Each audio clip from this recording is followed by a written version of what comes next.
BJP జాతీయ అధ్యక్షుడిగా నితిన్ నబీన్ ఏకగ్రీవంగా ఎన్నికయ్యారు. నితిన్ నబీన్ కు ప్రతిపాదిస్తూ 37 సెట్లు నామినేషన్ దాఖలయ్యాయి. రేపు ఉదయం 11 గంటలకు నితిన్ నబీన్ ప్రమాణ స్వీకారం చేయనున్నట్లు తెలుస్తోంది. నబీన్ ప్రమాణ స్వీకారానికి ప్రధాని మోదీ హాజరు కానున్నారు. ఇదే అంశానికి సంబంధించి పూర్తి సమాచారాన్ని మా ప్రతినిధి కృష్ణ అందిస్తారు. చెప్పండి కృష్ణ, మీ దగ్గర ఉన్న అప్డేట్స్ ఏంటి? Thank you Sriya Varma. ఏదైతే దేశ రాజకీయంలో అయితే కీలక మలుపు అయితే చోటు చేస్తుందని అనుకోవచ్చు. ఇక మొత్తానికి చూసుకుంటే దేశ రాజకీయంలో పూర్తి స్థాయి అయితే నితిన్ నబీన్ ఎవరైతే ఉన్నారో ఏకగ్రీవకంగా అయితే జాతీయ అధ్యక్షుడిగా అయితే ఎన్నిక కూడా పూర్తి స్థాయి అయితే మనకు సమాచారం తెలుస్తుంది. అయితే ఈ నేపథ్యంలో చూస్తే మనం ఏదైతే ఈ రోజు సమాచారం అయితే పూర్తిగా అయితే ఎవరైతే నితిన్ నబీన్ ఉన్నారో ఆయన అయితే జాతీయ అధ్యక్షుడు అయితే ఎన్నుకోవడం జరిగింది. అదే విధంగా చూస్తే అందరి మద్దతు కూడా అతనికే ఇవ్వడం జరిగింది. పూర్తి స్థాయి అయితే మనం చూస్తున్నాము. ఏదైతే దేశ రాజకీయంలో అయితే ఒక కీలక మలుపు చోటు చేస్తుందని సరే అనుకోవచ్చు. అదే విధంగా ఏదైతే పూర్తి స్థాయి అయితే పలు రకాల శాఖల్లో కూడా ఆయన మంత్రిగా బాధ్యతలు స్వీకరించారు. అదే విధంగా దేశ సంబంధించి కావచ్చు, అదే విధంగా యువమోక్ష సంబంధించి కావచ్చు, ఆయన అనేక వ్యవహారాల్లో కూడా ఆయన పూర్తి స్థాయి అయితే ఆయన పదవికి కూడా సమానంగా కూడా ఆయన చేయడం జరిగింది. ఈ నేపథ్యంలో చూస్తే ఎవరైతే నితిన్ నబీన్ ఉన్నాడో అతనికైతే దేశం సంబంధించి పగ్గాలు కూడా అతనికి అందజేయడం జరుగుతుంది.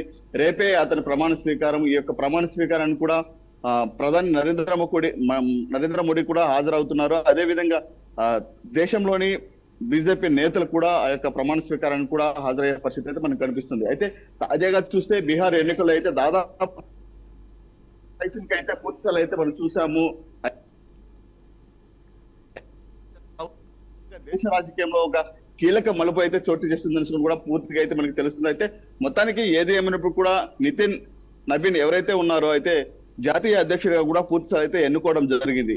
మొత్తానికి ఆ బీహార్ ఎన్నికల్లో అయితే దాదాపు మొదటిసారిగా అయితే అక్కడ పోటీ చేసినప్పటికీ కూడా అయితే 51,000 పైచీలకు కూడా మెజారిటీ అయితే అతనికి రావడం జరిగింది. అయితే పూర్తి స్థాయిలో అయితే దాదాపు 2 శతాబ్దాల కాలంగా కూడా అతను ఎమ్మెల్యేగా చేశాడు. అదే విధంగా ఈ యొక్క రాజకీయ ప్రస్తావనలో చూస్తే అయితే అతను అనేక సేవా కార్యక్రమంలో కావచ్చు, అనేక కార్యక్రమంలో కూడా అతను పాల్గొన్న పరిస్థితి అయితే మనం చూసాం. అయితే మొత్తానికి ఏది ఏమైనప్పుడు కూడా బీజేపీ జాతీయ అధ్యక్షుడిగా నితిన్ నబీన్ అయితే పూర్తి స్థాయి అయితే ఎన్నికవడం జరిగింది. గతంలో 2006లో అయితే నితిన్ ప్రసాద్ ఎవరైతే కిషోర్ ఎవరైతే ఉన్నారో అయితే 2006లో కూడా అతను మరణించడం జరిగింది. అతను తనయుడు ఎవరైతే నితిన్ నబీన్ అయితే పూర్తి స్థాయి అయితే బాధ్యతలు చేపట్టాడు. అదే విధంగా పూర్తి స్థాయి అయితే ప్రజల సంక్షేమమే బాగుండాలనే ఉద్దేశంతో అయితే ఆయన సంబంధించి కావచ్చు, అదే విధంగా పూర్తిగా అయితే రాష్ట్ర రాజకీయాలలో కూడా కీలక మలుపు అయితే అతను చోటు చేసుకున్న విషయం అయితే మనం చూసాం. అయితే తాజాగా చూస్తే ఈ రోజు అయితే దేశంలో అగ్రగామి నేతగా కూడా అతను ఒకడు.